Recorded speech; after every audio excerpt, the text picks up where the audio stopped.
반갑습니다. 이 시간에도 하나님의 말씀 앞에 나온 여러분에게 하나님의 위로와 또 격려가 있기를 바랍니다.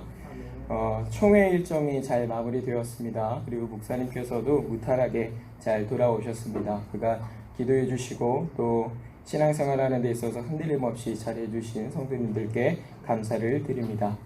오늘은 공교롭게도 이제 추석 연휴를 앞두고 있는 수요 예배입니다. 그래서 우리가 좀 마음이 들떠 있을 줄 압니다. 물론 저도 들떠 있습니다. 이제 몇 시간 안 남았다. 그러면 좀 쉴 수 있겠구나 라는 마음이 우리 모두에게 있을 줄 압니다. 그런데 지금은 예배하는 때이니까 마음을 좀 차분하게 하시고 말씀 앞에 조금 더 집중할 수 있는 시간들이 되기를 바랍니다. 오늘 우리가 함께 살핀 본문은 신약성경 마가복음입니다. 새벽 시간에도 잠깐 말씀을 드렸습니다만 이 마가복음은 마태복음 그리고 또 누가복음이라고 하는 것과 함께 공관복음이라고 하는 이름으로 우리에게 잘 알려져 있는 신약성경입니다. 이 말은 각각의 복음서가 서로 관련이 되어 있다라고 하는 겁니다. 어떤 관련이 있느냐? 서로가 상호 보완해주는 관련이 있다 이겁니다. 마가복음은 마태복음과 누가복음을, 그리고 마태복음은 마가복음과 누가복음을, 누가복음은 마태복음과 마가복음, 이 복음서들을 서로 상호 보완해주는 역할들을 하게 됩니다. 실제로 같은 사건을 기록하고 있는 데 있어서도 중요하게 보는 관점들이 다르고 또 서술의 방법들이 다르기 때문에 우리는 그 전체의 내용을 가지고 하나의 말씀으로 읽어가는 것이 하나님께서 이 복음서들을 우리에게 주실 때에 우리가 큰 유익을 얻게 되는 방법이 되는 것입니다. 다른 이유로 마태복음을 하나 주시고 누가복음을 주시고 마가복음을 주시고 따로 주신 것이 아니라 각각의 기록들을 통해서 우리가 조금 더 성실하게 하나님의 말씀을 찾고 그 말씀으로 하나의 그 말씀을 가지고 큰 유익을 얻을 수 있도록 하나님께서 이렇게 복음서를 배치해 주셨다라고 하는 겁니다. 그래서 여러분들이 앞으로 마가복음을 읽어가실 텐데 마가복음을 읽어가시는 동안에는 가능한 마태복음과 누가복음의 기록을 함께 찾아서 읽어가시는 것이 유익합니다. 또 그렇게 하셔야 합니다. 그래야 우리가 성경을 읽어가는 데 있어서 예수님께서 하신 일이나 가르친 그러한 교훈들을 단편적으로 받아들이는 게 아니라 조금 더 풍성하고 조금 더 구체적으로 그 내용들을 우리가 받을 수 있기 때문에 그 일들을 조금 하셔야 됩니다. 좀 귀찮은 일이 될 수도 있지만 성경을 찾는 게 귀찮은 일은 아니지 않습니까? 그러니까 복음서를 읽어가실 때에는 반드시 그 말씀들을 찾아가시면서 함께 읽어가시라라고 하는 말씀을 드립니다. 이렇게 공관복음으로 소개되고 있는 이 마가복음의 서술의 특징을 한번 얘기해 보자면 다른 복음서들보다 예수 그리스도의 행적에 대해서 많은 관심을 보이고 있다라고 하는 겁니다. 특별히 이 말은 다른 상황이나 구체적인 어떤 서술이나 이런 것들은 가능한 하지 않고 오직 그리스도께서 어떤 일을 하셨는가, 그리스도께서 어떤 말씀을 하셨는가라고 하는 것에 보다 집중해서 이 말씀을 기록하고 있다라고 하는 겁니다. 그런데 마태복음과 누가복음은 이 마가복음과는 다르게 조금 더 구체적인 상황까지 기록을 하고 있는 걸 우리가 확인해 볼 수가 있는데 한 예를 들어보자면 오늘 우리가 읽은 이 말씀만 보더라도 이 마가는 예수님께서 자기들의 제자를 부르셨다 라고 하는 것 말고 다른 관심을 보이지 않습니다. 어떤 상황에서 어떻게 그를 부르셨느냐 이것들을 주목하지가 않습니다. 그냥 주님께서 그들을 부르시더라 라고 하는 이거에 초점을 맞춰서 아주 짧게 이 부분이 기록되고 있는 것이죠. 그런데 이 본문이 함께 기록되고 있는 누가복음을 보면 조금 더 많은 내용들이 기록이 됩니다. 예수님께서 거기는 어떻게 가게 되셨으며 또 그 안에서 어떤 일이 일어나게 되었으며 그 일들을 통해서 제자들이 어떻게 부름받았는지가 이 누가복음 안에서 조금 더 구체적으로 나타나요. 한 예를 들어보자면 이 마가복음 안에는 나타나 있지 않지만 이 누가복음 안에서 베드로가 주님을 만나면서 우리는 어제 밤을 새서 그물을 내려서 물고기를 잡으려고 했는데 조금도 잡히지 않았습니다. 그런데 당신이 그물을 던져보라고 하시니 내가 그물을 던지겠습니다. 이런 상황과 관련한 기록들이 아주 구체적으로 잘 나타나고 있단 말입니다. 그래서 우리는 이러한 기록들을 통해서 이 사건을 조금 더 구체적으로 폭넓게 이해할 수 있게 되는 겁니다. 그래서 오늘 이 시간에 우리는 이 마가복음의 말씀과 함께 누가복음의 기록을 도움받아서 이 본문이 우리에게 가르쳐주고 있는 내용, 그러니까 하나님께서 이 본문으로 우리가 알아야 될 내용으로 어떤 것들을 교훈하시는가라고 하는 점을 조금 집중해서 생각을 해보려고 합니다. 자, 함께 읽은 본문을 보시면 우리가 이해하는 게 그렇게 어렵지 않은 본문입니다.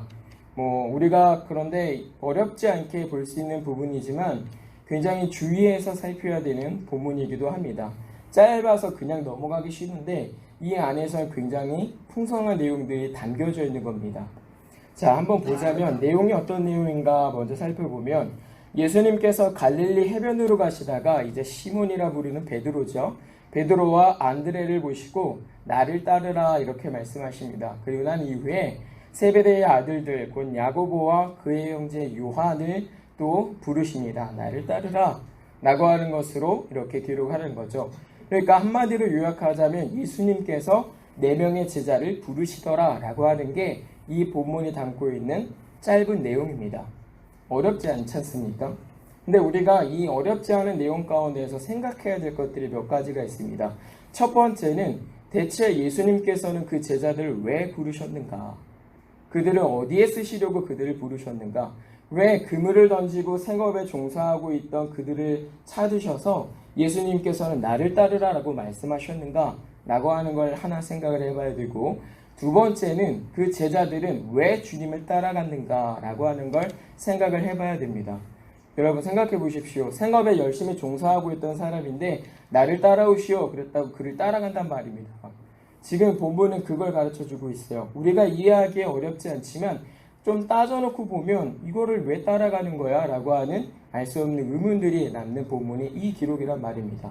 그래서 우리는 이 두 가지 정도를 좀 깊게 생각을 해봐야 되는데, 먼저 우리는 이 말씀을 가지고 대체 주님은 왜 그들을 부르셨으며 또 무엇이 그들을 주님을 따르게 했는가라고 하는 점들을 한번 생각을 해보려고 합니다. 자, 본문을 보시면 주님이 이제 갈릴리 해변을 걸으시다가 베드로를 비롯한 사람들을 만나게 되었다라고 이렇게 소개하고 있습니다. 이 본문의 기록을 보시면 예수님이 아무런 일정도 없이 그냥 갈릴리 그 해변을 걸으시다가 마침 조업을 하고 있던 그 사람들을 만난 것처럼 이렇게 보여주고 있는 거죠. 그러니까 굉장히 우연히 이 사도들의 모습들을 주님이 보셨다라고 하는 것처럼 이렇게 기록을 하고 있는 겁니다. 자, 이제 주님이 아직 제자가 되기 이전에 그들을 향해서 발걸음을 옮겨 가십니다. 생업에 한창 열심인 그 사람들을 주님이 찾아가시는 거죠. 자, 마가복음에서는 이 기록이 끝인데 누가복음을 보게 되면 이게 예수님께서 아무런 이유 없이 우연히 그들을 만난 게 아니구나 라고 하는 걸 우리가 확인할 수가 있습니다. 그러니까 그들의 만남은 우연이 아니었다라고 하는 거죠. 자, 누가복음의 기록을 보시면 어떤 말씀이 있냐면 누가복음 5장 1절에 제가 읽어드리겠습니다. 이런 말씀이 있습니다. 무리가 몰려와서 하나님의 말씀을 들을새 예수는 게네사렛 호숫가에 서서 라고 말씀을 합니다. 이전에 어떤 일들이 있냐면 예수님께서 당신의 공생애를 시작하시면서 이미 많은 기적을 보여주시고 그 기적 때문에 많은 사람들이 예수님을 따르게 된 것을 확인할 수 있습니다. 특별히 세례자 요한이 그가 메시아다라고 이미 예언했기 때문에 많은 사람들이, 특별히 유대인들 중에 바리새인들도 과연 그가 정말 하나님의 아들이냐, 과연 그가 정말 메시아냐, 과연 정말 그가 우리를 구원할 사람이냐 라고 하는 것을 확인하기 위해서 또 많은 궁금증을 가지고 그 예수님을 따라다니는 겁니다. 예수님께서는 아무런 이유 없이 그곳에 가신 게 아니라 전도를 하시던 중에, 그렇게 주님의 말씀을 전하시고 주님의 도를 가르치시던 중에 그들을 찾으셨다라고 하는 겁니다. 우연히 그들을 만난 게 아니라 주님은 자기의 계획을 가지고 그들을 전도해야겠다, 그들을 불러야겠다라고 하는 그 계획을 가지고 그들을 향해 발걸음을 움직이셨다라고 하는 겁니다. 그러니까 주님이 우연히 그들을 찾은 게 아니라 이겁니다. 주님은 그들을 향한 계획을 가지고 그들을 일부러 아주 의도적으로 발걸음을 움직여 찾으셨다라고 하는 겁니다. 우리가 이 본문을 보면서 조금 생각해 볼 게, 왜 갈릴리 해변이라고 마가복음에서는 기록하고 있는데 누가복음에서는 왜 게네사렛 호수라 이렇게 말씀하고 있느냐, 왜 이렇게 표현하고 있느냐, 서로 다른 장소 아니냐 라고 생각을 할 수가 있는데, 이건 당시에 이제 어떤 문화적인 요소들이 반영이 된 겁니다. 당시의 사람들이 이 갈릴리를 뭐라고 부르냐면 게네사렛이라고 이제 불렀습니다. 그런 언어적인 습관들이 이 누가복음 안에 표현이 되어 있는 것이고, 특별히 갈릴리는 사실은 해변이 아니라 큰 호수입니다. 큰 호수.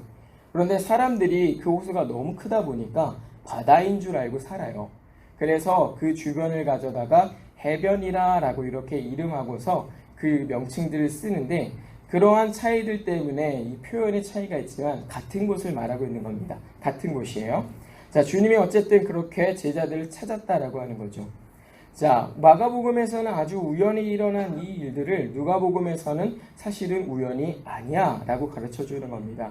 그래서 우리가 복음서를 잘 찾아가면서 함께 읽어야 되는 겁니다. 함께 읽어야 돼요. 자, 우리가 얻은 이 구원이라고 하는 것이 과연 무엇이냐라고 하는 것이 여기에 담겨져 있는 겁니다. 예수님이 그들을 지금 어떻게 구원하고 있는 겁니까? 우연히 만났는데 내가 저들을 좀 구원해야겠다. 그런 충동이 일어나서 주님이 그들을 구원하신 게 아니라는 점을 지금 가르쳐 주는 거예요.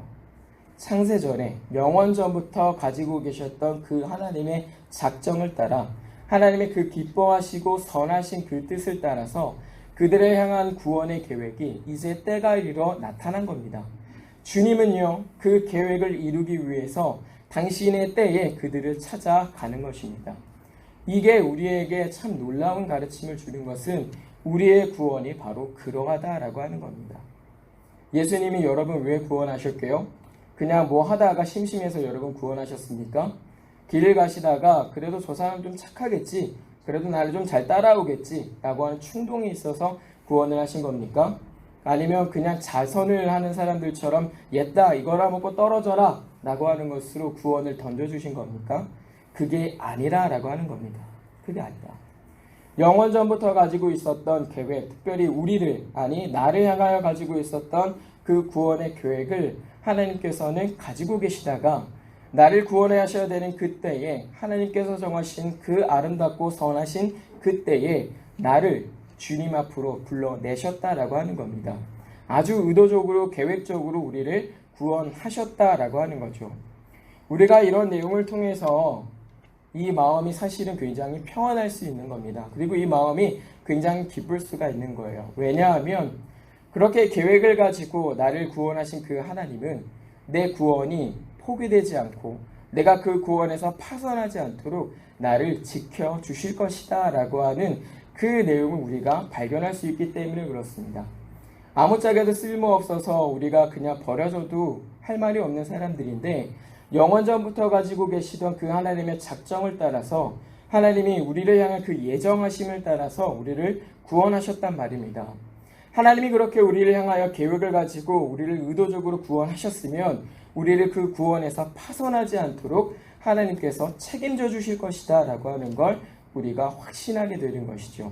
그래서 우리는 이런 내용을 통해서 그렇구나, 우리의 구원의 가치가 과연 어떠한 것이냐라고 하는 걸 다시 확인하게 되는 겁니다. 아무렇게나 주어진 그 값싼 은혜가 아니구나.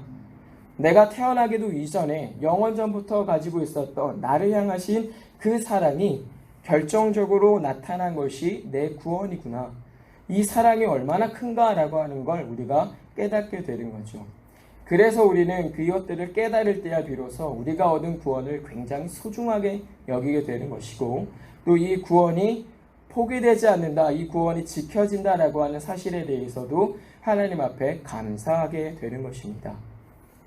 자, 보십시오. 얼마나 많은 사람들이 믿음에서부터 멀어져 갔습니까? 알렉산더와 후메네오라고 하는 유명한 사람들은 파손했다, 그들은 믿음에서 떠났다 라고 말을 하고 있는데요. 주님의 일을 그렇게 신실하게 열심히 하던 사람들로 그렇게 나가 떨어진단 말입니다. 그런데 내가 그렇게 되지 않고 하나님의 사랑 안에서 이 예배당에서 멀어지지 않고 그 말씀에서 소외당하지 않고 내가 지금 붙어있단 말이죠. 내가 잘할 때도 내가 못할 때도. 우리 솔직해지십시다. 신앙생활 늘 잘하는 거 아니지 않습니까? 우리가 언제나 하나님 앞에 경건한 사람들 아닙니다. 우리는 언제나 하나님 앞에 오만할 수 있는 사람들이지 겸손한 사람들은 아닙니다. 겸손은 하나님에 대해서 내 죄를 인정하고 살 때야 비로소 겸손해지는 건데, 사람의 이 부패한 마음은 나 죄 지은 거 없는데요? 라고 하기 쉽단 말이죠. 그러한 인생을 하나님께서 끊어내지 않고 이 자리에 두셨다라고 하는 게 그 구원이 얼마나 감사한 겁니까? 그 구원이 나의 어떤 잘못된 것으로 인해서 파괴되어지고 깨지는 것이 아니라 그 안에서 오히려 더 견고해져서 지켜진다는 게 얼마나 감사한 일입니까? 하나님 앞에 섰을 때에 우리가 내어드릴 것이 아무것도 없어도 우리는 평안할 수 있는 겁니다. 그래서 우리가 늘 은혜를 붙잡고 살아야 한다라고 하는 것이죠. 이게 교회가 얻은 구원의 가치라고 하는 겁니다. 그러니까 여러분들이 맨날 말로는 구원받았다라고 하시고 구원이 기쁘다, 구원이 즐겁다라고 하시는데 정말 그것들이 인정하고 사셔야 되는 겁니다. 이건 어디 가서 우리가 어떻게 힘으로 얻어낼 수도 없고 우리 힘으로는 지켜낼 수도 없는 일이란 말이죠. 언제나 늘 여러분에게 말씀을 드립니다만 하나를 잘하면 우리는 10가지를 잘못한 사람들입니다. 10가지가 뭡니까? 하나 간신히 잘했는데 10가지를 넘어서 수백 가지, 수천 가지 잘못도 하죠.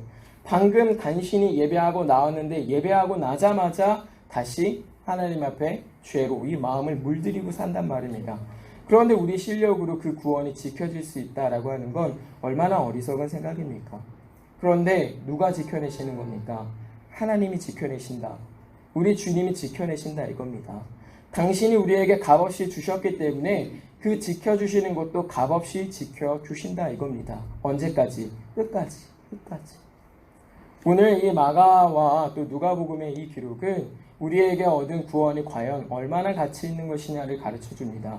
하나님이 아무런 뜻도 없이 아무런 계획도 없이 아무런 이유도 없이 우리를 구원하신 게 아니라 이걸 가르쳐 주는 거예요. 그러한 죄로 물들어서 허망하게 살아서 없어져야 되는 나 같은 사람을 하나님께서 불쌍히 여기시고 긍휼히 여기시고 사랑하셔서 직접 나에게 오셔서 우리가 간 거 아니지 않습니까? 하나님 나 여기 있습니다 라고 하나님 오세요 부른 사람들 아니지 않습니까?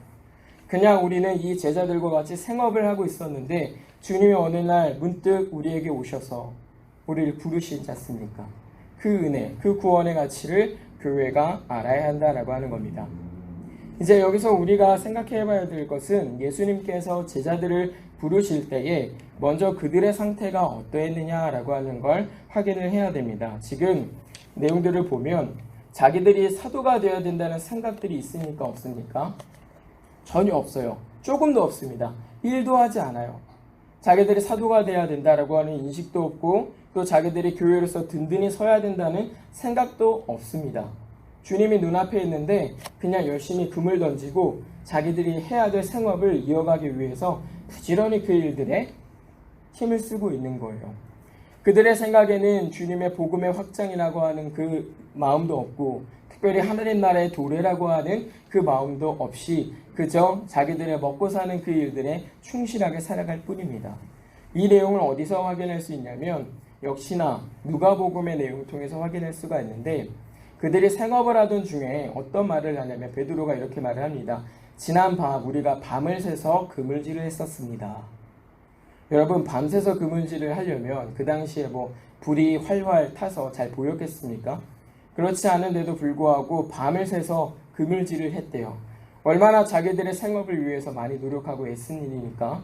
여러분 밤을 새서 일을 하시는 분 계십니까? 우리는 밤을 새서 성경도 안 보잖아요. 근데 밤을 새서 일을 하는 사람도 사실 없어요. 아무리 이제 야근이 있다 해도 웬만하면 밤을 새워서까지 하지는 않도록 그렇게 합니다. 예외의 경우는 있긴 하지만 어쨌든 자기들의 삶을 위해서 얼마나 밤을 새워서 애를 써가면서 그 밤잠이 그 눈꺼풀이 떨어지는데도 그것들을 비벼가면서 얼마나 충실하게 그 일들을 하고 있는 겁니까? 그들의 관심사는 자기들의 생업 말고는 없었어요. 주님이 오시든 아니면 주님이 나를 부르실 것이든 그건 상관없습니다. 지금 나는 내가 먹고 사는 일에 조금 더 충실할 뿐이에요. 주님이 그들을 제자로 부를 만한 모양이 거기 있습니까? 어떠한 것 같습니까? 그들의 마음이 주님이 제자 삼기에 합당한 것 같습니까? 어떤 것 같습니까? 합당하지 않단 말이에요. 제자로서 설 수 있는 사람들이 아니란 말입니다. 특별히 그들의 직업을 보십시오. 어부랍니다. 어부. 여러분 하나님 나라를 위해서 어부가 할 수 있는 일이 뭐가 있겠습니까? 물고기 잡는 일이 그리스도의 복음을 전하는 일에 도움이 될 만하다고 여러분 여겨지십니까? 물고기를 잡아서 그걸 가지고 주님을 위해서 일을 할 때에 그것이 하나님 나라에 어떤 유익이 되리라 보십니까? 그냥 물고기예요, 물고기. 그게 하나님 나라에 주님에게 어떤 유익이 될 거라고 여겨지십니까? 아무것도 없단 말입니다. 더군다나 주님은 부족한 것도 없으신 분이시고 더군다나 주님은 그들의 도움을 필요로 하는 분도 아니십니다. 그런데 그들에게 어떻게 하시는 겁니까? 나를 따라오라 말씀하십니다. 그러면서 한 가지를 말씀하시죠. 뭐라고 말씀하십니까? 내가 너희를 변화시킬 것이다. 어떻게? 사람을 낚는 어부로. 구원을 하는 사람들로 내가 너희를 변화시킬 것이다 라고 우리 주님이 약속하시는 겁니다. 제자들의 처음은요, 아무짝에도 쓸모없었던 그런 우리의 인생들과 다르지 않다 이겁니다. 주님은 그들의 도움이 없이도 자기의 뜻을 이루실 수 있는 분이에요. 하나님이 누군가의 도움을 필요하는 분입니까? 하나님이 나 좀 도와줘 이렇게 하셔야 되는 분입니까? 하나님이 인생의 도움을 필요로 하는 분입니까? 하나님이 교회가 도와줘야 하는 분입니까? 그렇지 않습니다. 하나님은 누구에게도 의존하지 않고 자기의 뜻을 이루실 수 있는 분이에요. 오히려 교회가 그 하나님 앞에 도움을 구하지 않고는 살아갈 수 없는 자들이고 인생에 하나님 앞에 얻는 그 은혜 없이는 살아갈 수 없단 말입니다. 필요 없으면 하나님이 지워버리시면 어떻게 하겠습니까? 하나님이 그걸 못하시는 분도 아니시지요. 그냥 지우고 난 다음에 다시 만드는 거야 어려운 일이겠습니까? 창조를 하신 분이 그걸 다시 하신다 그래서 그 일이 어려운 일이 되겠습니까? 그렇지 않단 말입니다. 그런데도 주님은 그들을 제자로 부르시더라라고 하는 겁니다. 그래서 우리가 이 모습을 보면서 우리 자신의 모습을 잘 생각해 봐야 됩니다. 주님이 나같이 쓸모없는 사람을 불러다가 복음을 위한 일꾼으로 삼으셨단 말입니다. 교회로 삼으셨단 말이에요. 그런 우리의 인생이 지금 어떻게 살고 있느냐라고 하는 겁니다. 어떻게 살고 있습니까?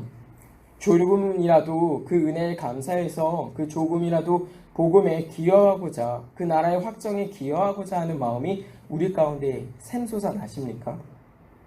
그렇다면 정말 다행이지만 웬만한 경우에 아주 상투적으로 우리의 신앙이 머물러 있는 때가 더 많은 겁니다. 우리는 하나님 기뻐하는 일들 하기보다 하나님 미워하는 일들을 사실은 교회로서 더 많이 하고 사는 사람들인 것이죠. 그래서 우리가 이 제자들의 변화를 살펴야 된다 이겁니다. 그래야 다시 우리가 얻은 이 구원에 대해서 우리가 어떻게 바뀌어야 되는가라고 하는 점들을 확인할 수 있게 되기 때문이죠.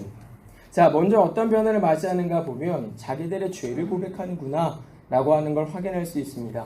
역시나 누가복음의 도움을 받자면 사도 베드로가 아직 이전엔 사도는 아니지만 그 사도가 이제 주님을 만나서 뭐라고 말하냐면 주님, 나는 죄인이로소이다. 나를 떠나가십시오. 여기 계시지 마시고 나는 죄인이니까 주님 나를 떠나십시오 라고 고백을 합니다.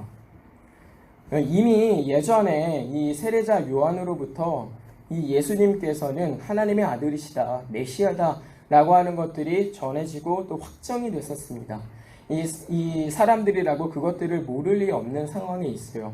그러나 그들이 처음 만났을 때는 주님이라고 하지 않다가 주님께서 베풀어 주신 은혜 곧 많은 물고기를 걷어들인 것들을 경험하게 되었을 때 아하, 이분이 참으로 주님이시구나 라고 하는 걸 깨닫는 겁니다. 그런데 주님이신 줄 알았을 때에 나오는 고백이 주님 나는 죄인입니다 라고 하는 겁니다. 여러분 잘 기억하십시오. 하나님은 의인을 부르러 오신 게 아니라 우리 주님은 의인을 부르러 오신 게 아니라 죄인을 부르러 오셨다라고 말씀하셨습니다. 인생이 교회가 하나님 앞에 얻은 그 은혜를 가지고서 내가 죄인입니다 라고 하는 고백이 없다면 그건 가짜입니다.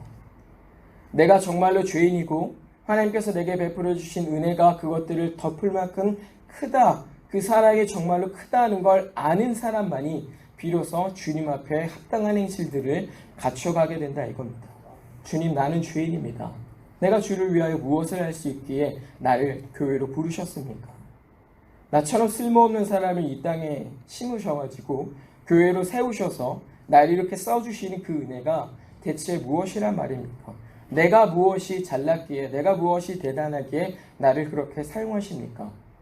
우리의 고백들이 나온단 말입니다. 그럴 때야 비로소 우리는 주님 앞에 우리가 해야 할 일들에 대해서 충성심을 가지고 하게 돼 있다 이겁니다. 왜요? 그 은혜가 너무 감사하거든요. 여러분 인생이요 믿지 않는 사람이라고 할지라도 은혜에 보답할 줄 아는 법입니다. 내가 뭔가 받은 것이 있으면, 고마운 게 있으면 거기에 대해서 말이라도 고맙다라고 할 줄 아는 게 인생이에요. 믿지 않는 사람들도 그 일 정도는 합니다. 오늘날에 물론 이제 염치 없는 사람들도 많고 죄로 물드는 경우도 많아서 그것도 옛말일 수는 있지만 어쨌든 보통의 경우에 감사를 표하게 되어 있단 말입니다. 하물며 주님으로부터 받은 그 큰 은혜에 대해서 교회가 보답하려고 하지 않다는 건 이건 굉장히 합당하지 못한 행실이 되는 겁니다. 이러한 면에서 우리는 먼저 이렇게 변하는구나, 그 은혜로 죄를 고백하는구나 라고 하는 걸 기억하고서 과연 성도로서 내 자신이 하나님 앞에 죄악을 고백하고 그것들을 고치고 살아가는가, 아니면 그거 따로 있고 이거 따로 있고 살아가는가, 이거를 점검을 해야 됩니다. 오늘 새벽 시간에도 말씀을 드렸는데요. 여러분, 하나님을 가까이 하는 것과 죄를 멀리 하는 것이 같은 말입니다. 근데 어떤 교회는요, 어떤 성도들은요, 하나님을 가까이 하는 게 따로 있고 죄를 멀리 하는 게 따로 있다고 생각을 해요. 근데 이렇게 따로 있으면 어떤 문제가 생기냐면요, 둘 다 못해요. 하나님을 가까이 한다, 예배생활, 헌금, 기도, 봉사, 헌신 다 한다라고 합시다. 말씀도 암송하고요. 근데 죄도 같이 짓고 살아요. 그러면 이게 하나님 앞에 가까워지는 일입니까? 아니란 말이에요. 절대 그럴 수가 없단 말이에요. 하나님 앞에 가까워지는 것 자체가 죄를 멀리한다는 겁니다. 근데 어떤 사람들은요, 죄는 멀리해도 하지도 않으면서 무조건 말씀만 보고 기도하고 헌금하고 봉사하고 충성하면 하나님을 가까이 한다고 말을 해요. 얼마나 어리석고 바보 같은 말입니까?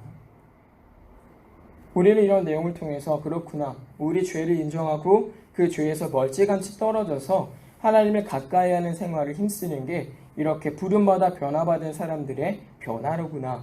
과연 이 변화가 내 안에 얼마나 풍성한가, 내 안에 얼마나 견실한가 라고 하는 점을 생각을 해야 하는 겁니다. 두 번째는 그들이 세상을 등지고 하나님을 따르는 생활로 초대받게 되었다라고 하는 그 말씀을 우리가 기억을 해야 됩니다. 여러분 보십시오. 되게 충격적인데요. 너 나 따라와라 했을 때 그 사람들이 어떻게 하는 거예요? 다 버리고 따라가요. 심지어 세베대의 아들들은요, 그 눈앞에서 아버지를 버리고 주님을 따라갑니다. 그 아버지의 심정이 어땠을까요? 여러분 생각해 보십시오. 여러분 자녀가 있는데 여러분이랑 같이 일을 하고 있었어요. 근데 누가 와서 얘들아 날 따라와라 하고 갔습니다. 근데 애들이 갔어요. 자기가 하던 일들 다 내버려 두고 아버지 저 갑니다 하고 가버렸단 말입니다. 어머니 저 갑니다 하고 가버렸어. 그랬을 때 그 세베대의 그 아버지가 되는 마음이 어땠을 것 같습니까? 그 아들들의 마음은 어땠을 것 같습니까? 무엇이 그들을 그 말씀에 따라 살아갈 수 있게 했겠습니까? 그게 은혜라 이겁니다. 은혜라. 주님께서는요, 나를 따라와라 라고 말씀하신 그 순간에 그들의 죄악을 용서하실 것을 약속하셨고 또 그들에게 그 말씀을 따라올 수 있는 믿음을 불러 일으켜 주신 겁니다. 그들이 앞뒤 재지 않고 계산하지 않고 그 즉시 주님을 당장 따라갈 수 있도록 하나님께서 그들 안에 그렇게 믿음을 불러 일으켜 주신 거예요. 앞서서도 얘기했습니다만 그들이 제자로서의 합당한 모습을 가질 만한 어떤 그게 있었겠습니까? 없단 말이에요. 없단 말이에요. 주님이 그렇게 하실 수 있었던 것은 이 세상에 아무런 쓸모가 없어 보이는 사람이라 할지라도 내가 그들을 쓰면 그들은 능히 사람을 구원할 수 있는 종이 된다라고 하는 것들을 보여주는 겁니다. 그래서 우리는 하나님 앞에 기도하고 살아야 돼요. 우리 안에 그렇게 말씀에 순종하고 그렇게 말씀에 따라 살아가기를 불타오르는 이 마음이, 이 믿음이 북돋아지기를 하나님 앞에 간구해야 되는 겁니다. 왜요? 하나님께서 그렇게 우리의 믿음을 붙들어주지 않고 우리의 믿음을 북돋아주지 않으면, 이렇게 바람을 불어서 더 강하게 하지 않으시면 이건 쉽게 꺼지거든요. 하나님께서 우리의 믿음을 주장하지 않으면 우리는 단 하나도 순종할 수가 없단 말입니다. 그가 우리를 붙들어 주셔서 우리 안에 순종을 이루어내실 때야 비로소 우리가 순종이라고 하는 걸 하게 되는 거죠. 우리의 불순종 너무나 많지 않습니까? 아마 오늘 아침만 하더라도 많이 불순종했을 겁니다. 저부터도 그러니까요. 근데 그게 그 불순종이 하나님이 아니면 우리 때문이란 말입니다. 그렇지 않습니까? 근데 하나님이 우리를 불순종하게 만드는 분입니까?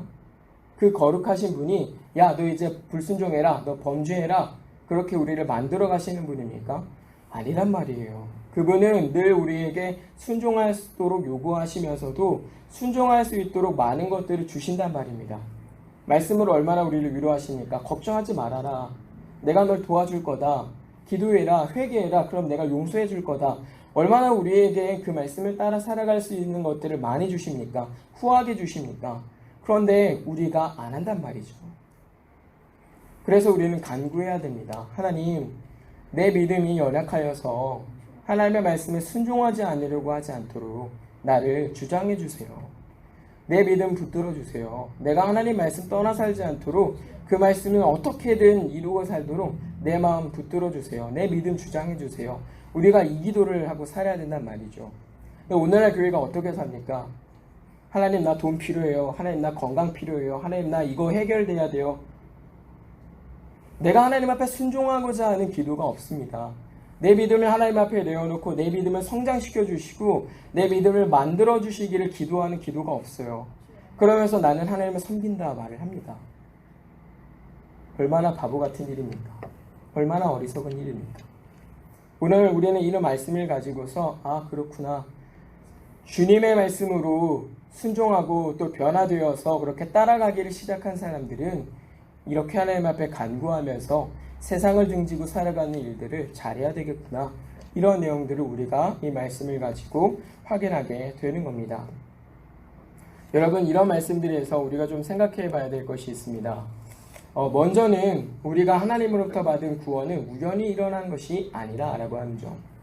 우연인 것 같지만 우연이 아니라 철저하게 하나님의 그 기쁘신 뜻에서 우리를 불러내셨다라고 하는 점. 그리고 사도들은 이 생업에 충실했던 어부들이지만 하나님께서는 그들을 자기 나라의 확장과 그 복음을 확장시켜가는 일들을 쓰실 때에 조금 더 부족하게 쓰지 않으셨다는 점. 우리는 이것들을 기억하고서 구해야 합니다. 하나님, 나도 그렇게 부르셨잖아요. 내게 주신 구원도 그렇게 주신 거잖아요. 그러면 나도 하나님의 복음을 전하는 일에 있어서 그리스도의 그 복음을 전하는 일에 있어서 부족한 자가 되지 않게 해주세요. 나로 당신의 나라를 확장해가는 일에 있어서 쓰임받는 일에 부족하지 않은 자가 되게 해주세요. 나는 능력 없지만 당신의 능력이 많이 있지 않습니까? 우리가 이 기도를 하고 살아야 할 것입니다.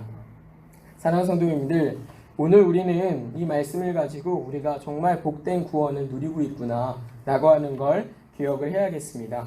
인생이 하나님을 도와드려야, 교회가 하나님을 알아들이고 도와드려야 하나님이 일하실 수 있는 게 아닌데도 불구하고 우리를 불러내셨습니다. 그러면서 자기의 사역에 우리를 동참시키시죠. 그러면서 우리는 무엇을 경험합니까?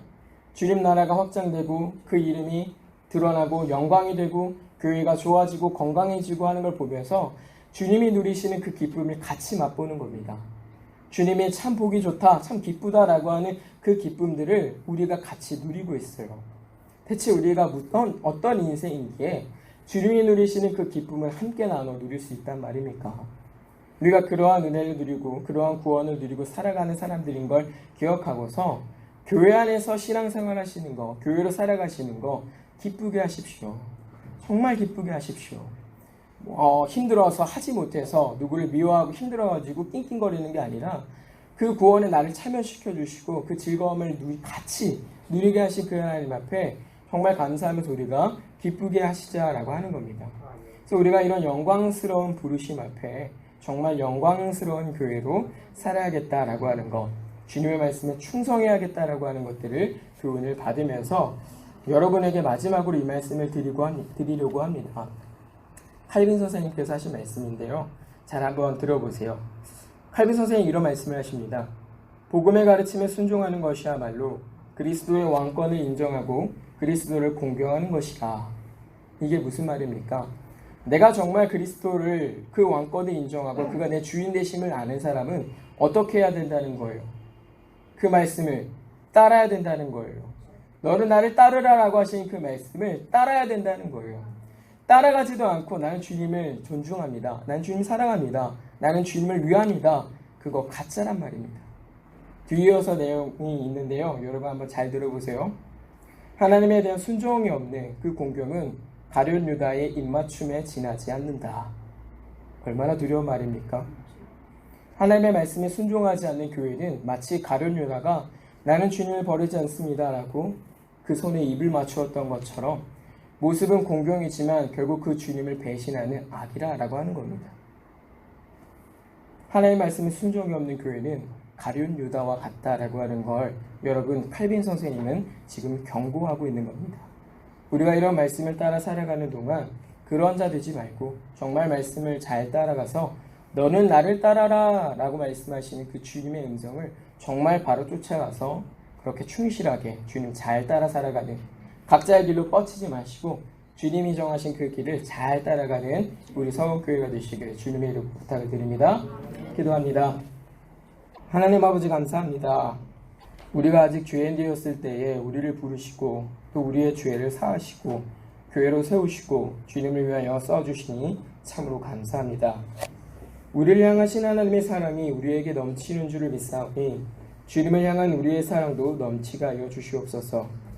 날마다 우리의 마음을 북돋아 주시고 또 날마다 우리의 믿음을 북돋아 주셔서 마음과 정성을 다하여 주님 말씀에 순종하는 교회가 되게 하시고 주님을 따라가는 그 충직한 교회가 되게 하셔서 후대의 교회가 우리의 발걸음을 쫓아 길 잃어버리지 않도록 하나님 아버지 은혜를 더하여 주시옵소서. 하나님, 민족의 명절을 맞이합니다. 하나님께서 이 민족 가운데 쉼을 허락하시니 감사합니다. 주시는 기회들을 따라 주님의 자녀들을 불러오는 좋은 계기가 되게 하시고 평안한 쉼을 누리는 우리의 교회와 우리의 인생이 되게 하여 주시옵소서. 하나님 앞에 쉬는 동안 신앙에 부당한 일들을 하지 않게 하시고 오히려 기회를 주시고 쉼을 얻게 하신 하나님을 자랑하고 하나님 앞에 감사하며 시간을 쓰는 지혜로운 교회가 되게 하여 주시옵소서. 감사드리며 예수님 이름으로 간절히 기도드리옵나이다. 아멘.